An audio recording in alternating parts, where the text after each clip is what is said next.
श्री स्वामी समर्थ. मी प्रांजली. जेव्हा आपण मंदिरामध्ये दर्शन करायला जातो तेव्हा बऱ्याच जणांना अशी सवय असते की घंटी आपण बऱ्याच वेळेला फक्त टनटन अशी वाजवतो आणि बरेच जण काय करतात, खूप वेळा घंटी वाजवतात.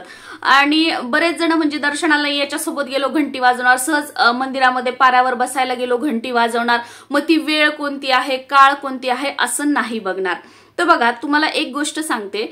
शिव महापुराणमध्ये सांगितलेलं आहे, स्कंद पुराणमध्ये सांगितलेलं आहे की जेव्हा आपण मंदिरामध्ये गेल्यानंतर घंटी वाजवतो त्या वेळेला, त्या क्षणाला जिथे कुठे पृथ्वीवर जो कोणी ध्यान करत असतो, साधना करत असतो, पूजा करत असतो, पारायण करत असतो, व्रतवैकल्य करत असतो, जे काही धार्मिक विधी करत असतो त्याचं जे काही पुण्य आहे ते आपल्या पदरात पडतं. एवढं महत्व मंदिरामध्ये गेल्यानंतर घंटी वाजवण्याला आहे. पण गेलं घंटी टन टन टन टन वाजवली म्हणजे मला जास्त पुण्य मिळणार असं का? तर नाही, याचे दोष आपल्याला लागणार.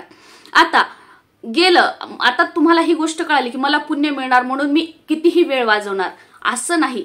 जेव्हा आपण निस्वार्थ म्हणजे आपल्या डोक्यात नाहीये की मला हे पुण्य येणार आहे, आपला भाव हृदयातून आपण भगवंताचं दर्शन घेण्यासाठी गेलोय. जेव्हा आपण, आता बऱ्याच जणांना ही गोष्ट लक्षात येत नाही की अंतःकरणात पासून म्हणजे काय.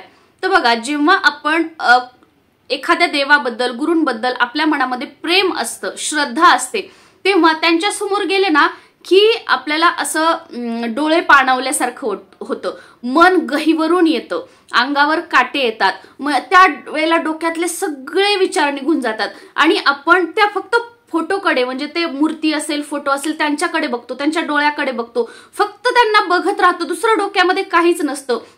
आणि आपण काही न सांगता आपलं जे दुःख आहे ते आपण अंतःकरणातून त्यांना सांगत आहोत आणि कुठेतरी असं गहिवरून येत आहे, डोळ्याला पाणी येत आहे.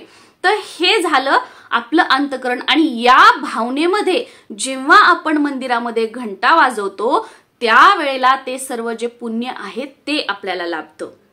फक्त आता प्रत्येक वेळेस गेलं घंटा वाजवली मला पुण्य मिळणार असं नाही. दुसरी गोष्ट म्हणजे कोणत्याही मंदिरामध्ये जेव्हा तिथे बघा सांगितलेलं असतं, लिहिलेलं असतं, बऱ्याच ठिकाणी दुपारी 1 ते 4 असेल, 2 ते 4 म्हणजे काही असं टायमिंग असतो की त्या वेळेमध्ये दर्शन बंद असतात. जिथे पादुका असतात, जिथे मूर्ती असते किंवा फोटो असतात ते दार लावून घेतलेलं जातं आणि तो विश्रांतीचा काळ असं म्हटलं जातं. मंदिर बंद असतं त्यावेळेला बरेच जण बघा दर्शनासाठी मंदिरामध्ये येतात आणि बाहेरच घंटा वाजवतात. बंद दार असलं तरी बाहेरून नमस्कार, पायरीचं दर्शन घेतात, घंटा वाजवतात आणि निघून जातात. हे तुम्ही पाप करताय, स्वतःलाच दोष लावून घेताय. आता तुम्ही म्हणाल कशाने, दार बंद आहे म्हणून आम्ही लावलं.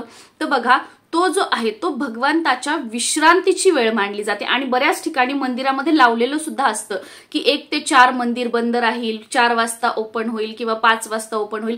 तर तो जो कालावधी असतो त्या कालावधीमध्ये जर आपण मंदिरामध्ये गेलो तरी फक्त पायरीचं दर्शन असेल, तिथे जाऊन दर्शन असेल ते आपण घ्यायचं, पण घंटा कधीही वाजवायची नाही.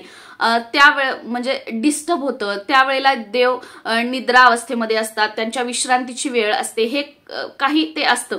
तर त्यावेळेला चुकूनही आपण घंटा वाजवायची नाहीये. ज्या पुण्य कमवण्यासाठी आपण गेलोय तर ते दोष लावून आपण वापस येतोय, ही गोष्ट लक्षात ठेवायची. आता आपण जेव्हा घरी सकाळी किंवा संध्याकाळी देवासमोर दिवा लावतो, बरेच जण अखंड दिवा सुद्धा लावतात.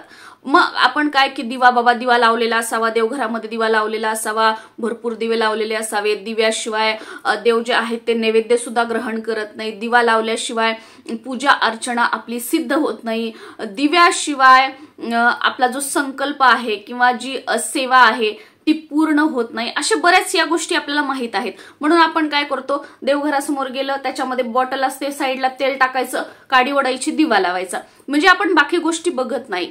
पण शिव महापुराणमध्ये असं सांगितलेलं आहे की जो आपला दिवा असतो, निरांजनी असू द्या, दिवा असू द्या, तेलाचा दिवा असू द्यात, तुपाचा दिवा असू द्यात, फुलवात असू द्यात किंवा लांबवात असू द्यात, जेव्हा आपण दिवा लावायला घेतो, सकाळी संध्याकाळी, दिवसातून तुम्ही कितीही वेळा दिवा लावा, त्यावेळेस आपल्याला ही गोष्ट करायची आहे. ही जर गोष्ट आपण पाळली नाही तर काय होऊ शकतं, आपल्या घरातलं जे धन धान्य वैभव आहे ते हळूहळू कमी होताना दिसून येईल तुम्हाला. हळूहळू आपलं आर्थिक समस्या वाढत आहे हे अनुभव तुम्हाला येतील. त्यानंतर तुमचा उद्योगधंदा व्यवसाय आहे तो चांगला चालत होता पण अचानक मंदावत आलेला आहे। हे ठीक आहे बघा, कधीतरी 8-15 दिवस मंदावलं, परत वरती गेला, परत थोडं हे होऊ शकतं, पण कमी कमी तुमचे समजा 5 दुकानं होते, एक बंद झालं, चला तुम्हाला वाटलं 4, परत दुसरं बंद झालं, किंवा तुमचे 10,000चा गल्ला होता, अचानक 5ला आला, पुन्हा 4ला येऊ लागला, पुन्हा 3ला, पुन्हा 1ला आणि परत स्लॅग, म्हणजे अशा गोष्टी होऊ लागतात। त्यानंतर काय तुम्हाला वाटतं की चला म्हणजे मला एवढी पेमेंट आहे, मी असं करू शकतो, माझा उद्योगधंदा व्यवसाय, मी लोन घेऊन घर घेऊ शकतो, गाडी घेऊ शकतो, किंवा कशालाही तुम्ही लोन घेता आणि तुम्हाला वाटतं की मी इझिली फेडू शकतो, पण जेव्हा ऍक्च्युअल मध्ये फेडायची वेळ येते त्यावेळेला तुम्ही ते लोन फेडणं तर सोडा, तुम्हाला परत अजून दुसरे लोन घ्यावे लागतात। एक लोन घ्यायचं, दुसरं फेडायचं, दुसरं घ्यायचं, तिसरं फेडायचं, आणि जो आपला पैसा येतो, जी आपली इन्कम येते ती आपल्या घरात न राहता दुसऱ्यांना देण्यामध्येच निघून जाते। अशी वेळ सुद्धा या चुकीमुळे आपल्यावर येऊ शकते। तर ते म्हणजे का, दिवा लावताना बघा वातीवर आपल्या काजळी येते, वात जळाल्यानंतर वरती काजळी येते, बऱ्याच वेळेला काय होतं ती काजळी आपण काढीनही करतो, ती दिव्यामध्ये पडते, आणि बऱ्याच वेळेला जेव्हा आपण फुलवात लावतो, तुपाचा दिवा लावतो, त्यावेळेला पूर्ण जे वरचं फुलवातीचं टोक असतं ते जळतं आणि खाली जो कापूस असतो गोल आपण ठेवण्यासाठी हे केलेला आणि त्याच्यावर काढी, तर ते तसं राहतं। मग बऱ्याच वेळेला काय घाईघाईमध्ये काय करतात की त्याच्यातच दुसरी फुलवात ठेवतात, दिवा लावतात, परत जो आपला तेलाचा दिवा देवघरासमोर रोज ठेवलेला असतो ती काजळी रोज रोज रोज रोज काढत त्या दिव्यामध्ये पडत असते, त्याच्यामध्ये आपण तेल टाकतो, परत दिवा लावतो, तेल टाकतो, परत दिवा लावतो।